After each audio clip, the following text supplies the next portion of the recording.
Ki odločajo o vložitvi pobude za odložilni veto na zakon o dolgotrajni oskrbi. Zakon, ki sistemsko ureja področje dolgotrajne oskrbe, prinaša pa tudi nove obremenitve plač in pokojnin, je državni zbor sprejel včeraj. Veljati bo predvidoma začel z novim letom, največ novosti pa bo prineslo leto 2025. Takrat bodo vsi, ki sami ne zmorejo skrbeti zase, na centrih za socialno delo prejeli osebni načrt storitev. Špela, kaj konkretno to pomeni in kaj še prinaša novi zakon? Ja, že prihodnje leto bo oskrbovalec družinskega člana prevzel naloge družinskega pomočnika.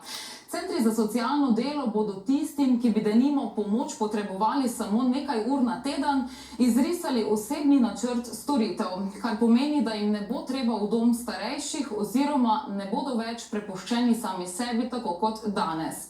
Od 1. julija 2025 bo namreč možno koriščenje dolgotrajne oskrbe na domu, ki bo denimo vključevala fizioterapijo in, kar je najbolj pomembno, brez doplačila uporabnika.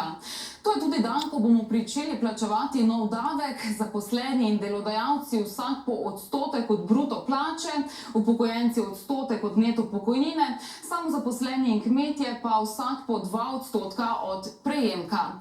Spreminja pa se tudi način plačevanja domske oskrbe.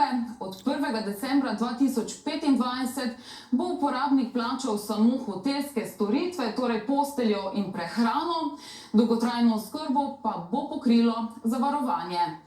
No, po besedah pristojnega ministra bomo s tem dobili stabilen vir financiranja.